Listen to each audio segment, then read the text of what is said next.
ये जो अब हम पढ़ने जा रहे हैं इसमें से 100% क्वेश्चन आएगा ही आएगा। एक लॉन्ग क्वेश्चन आएगा और एक एमसीक्यू आएगा। क्यों आएगा? क्योंकि ये एक इम्पोर्टेंट कॉन्सेप्ट है। अब देखो, अभी तक आपने रूट्स निकाले, ठीक है, स्प्लिट मिडल टर्म को स्प्लिट करके।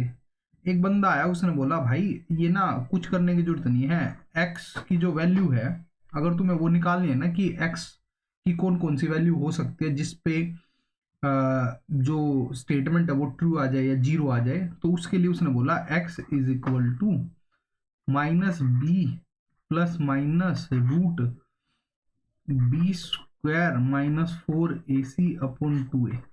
ठीक है, ये सारी चीज को ऐसे सोल्व कर दो, आपका आंसर आ जाएगा। ठीक है, अब इसमें ये बी ए सी क्या है भाई, हमारी स्टैंडर्ड फॉर्म क्या होती है, a x square plus b x plus c is equal to 0। तो ए ये है, बी ये है और सी ये है। ठीक है, अब यहाँ पे ये बात समझ आ गई कि भाई अगर आपके पास इक्वेशन दे रखी है तो उसके सीधे आप रूट्स निकाल सकते हो यहाँ पे वैल्यू पुट करके। ठीक है, ये प्लस माइनस एक प्लस, एक बार एक रूट निकालने के लिए यहाँ प्लस कर दो, दूसरा रूट निकालने के लिए यहाँ पे माइनस कर दो। अब उसके अलावा आपसे पूछा जाता है कि भाई जो रूट्स है उनका नेचर क्या होगा। बस किसको देख के बताना, आपको इक्वेशन को देख के बताना है। तो ये 3 कंडीशन है वे आपको याद करनी है कि अगर जो ये वाली चीज है ना, ये क्या, बी स्क्वायर माइनस 4ac, ये इसको बोलते हैं डिस्क्रिमिनेंट।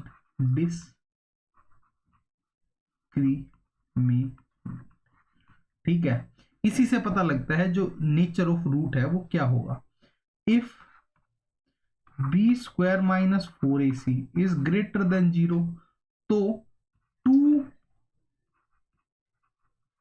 डिस्टिंक्ट रूट्स आएंगे पक्का। डिस्टिंक्ट का मतलब है दोनों अलग अलग। जैसे एक x की वैल्यू आ गई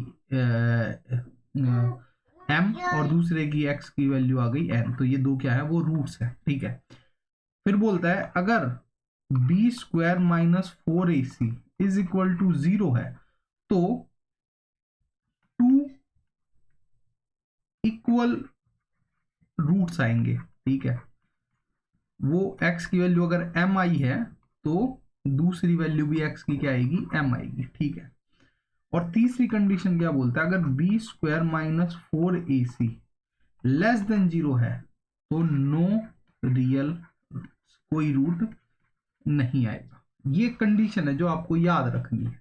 ठीक है, कि अगर बी स्क्वायर माइनस 4ac की वैल्यू 0 से ज्यादा है तो 2 डिस्टिंक्ट रूट्स आएंगे। ठीक है, अगर b square minus 4ac equal to 0 है तो 2 इक्वल रूट्स आएंगे। ठीक है, दोनों रूट्स की वैल्यू सेम होगी। और अगर b square minus 4ac less than 0 है तो नो रियल रूट्स आएंगे। ये बात आपको याद करनी है, रटनी है। ठीक है, अच्छा, फिर आपसे पूछ लेता है भाई कि अब एक बात बताओ, ये वाली बात तो समझ में आ गई कि एक रूट यहाँ पे प्लस का आएगा एक माइनस का। इस वाली केस में जो ये वाला केस है दूसरे वाला, उसमें तो ये वैल्यू 0 होगी, तो जो दोनों की दोनों x होंगे वो क्या आएगा, माइनस बी अपॉन 2a। बस दोनों की वैल्यू यही आएगी रूट की, और सी वाला तो होगा ही नहीं, एग्जिस्ट ही नहीं करेगा। ठीक है, तो ये बात अच्छे से याद कर लो।